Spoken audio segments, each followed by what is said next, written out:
Chapter 4 of The Butterfly Lion by Michael Morpurgo. Bertie and the Lion. One morning, a week or so later, Bertie was woken up by a chorus of urgent neighing. He jumped out of his bed and ran to the window. A herd of zebras was scattering away from the waterhole, chased by a couple of hyenas. Then he saw more hyenas, 3 of them, standing stock still, noses pointed, eyes fixed on the waterhole. It was only now that Bertie saw the lion cub, but this one wasn't white at all. He was covered in mud, with his back to the waterhole, and he was waving a pathetic paw at the hyenas, who were beginning to circle. The lion cub had nowhere to run, and the hyenas were sliding even closer. Bertie was downstairs in a flash, leaping off the veranda and racing barefoot across the compound, shouting at the top of his voice. He threw open the gate and charged down the hill towards the waterhole, yelling and screaming and waving his arms like a wild thing. Startled at this sudden intrusion, the hyenas turned tail and ran, but not far. Once within range, Bertie hurled pebbles at them, and they ran off again, but again not far. Then he was at the waterhole and between the lion cub and the hyenas, shouting at them to go away, but they didn't. They stood and watched, uncertain for a while. Then they began to circle again, closer, closer. That was when the shot ran out.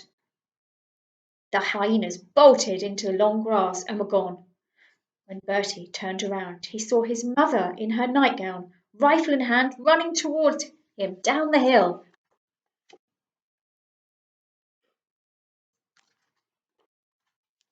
He had never seen her run before.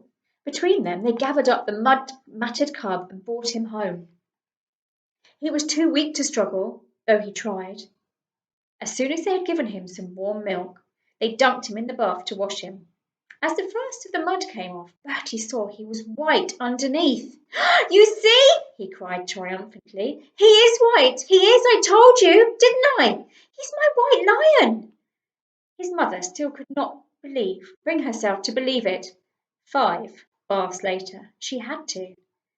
They sat him down by the stove in a washing basket and fed him again, all the milk he could drink, and he drank the lot. Then he lay down and slept. He was still asleep when Bertie's father got back at lunchtime. They told him how it all happened. "Please, father, I want to keep him," Bertie said. "And so do I," said his mother. "We both do." And she spoke as Bertie had never heard her speak before, her voice strong, determined. Bertie's father didn't seem to know quite how to reply. He just said, "We'll talk about it later," and then he walked out. They did talk about it later when Bertie was supposed to be in bed. He wasn't, though. He heard them arguing. He was outside the sitting room door, watching, listening. His father was pacing up and down. "He'll grow up, you know," he was saying. "You can't keep a grown lion, you know that." "And you know we can't just throw him to the hyenas," replied his mother. "He needs us, and maybe we need him. He'll be someone for Bertie to play with for a while." And then she added sadly, "After all, it's not like he's going to have any brothers or sisters, is it?" At this, Bertie's father went over to her and kissed her gently on the forehead.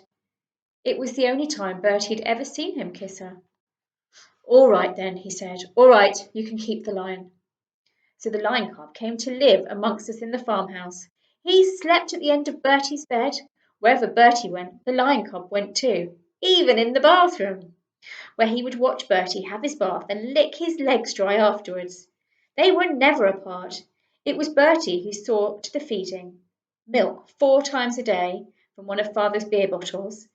Then later on, the lion cub lapped from a soup bowl. There was meat whenever he wanted it, and as he grew fast. He wanted more and more of it. For the first time in his life, Bertie was totally happy. The lion cub was all the brothers and sisters he could ever want, all the friends he could ever need. The 2 of them would sit side by side on the sofa, out on the veranda, and watch the great red sun go down over Africa, and Bertie would read him Peter and the Wolf. At the end, he would always promise him that he would never let him go off to a zoo and live behind barbs like the wolf in that story.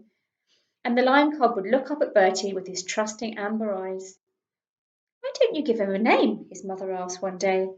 Because he doesn't need one, replied Bertie. He's a lion, not a person. Lions don't need names. Bertie's mother was wonderfully patient with the lion, no matter how much mess he made, how many cushions he pounced on and ripped apart, no matter how much crockery he smashed. None of it seemed to upset her. And strangely, she was hardly ever ill these days. There was a spring in her step, and her laughter pealed around the house. His father was less happy about it. Lions, he would mutter on, should not live in houses. You should keep them outside in the compound. They never did. For both mother and son, the lion had brought new life to their days, life and laughter. And that's the end of that chapter.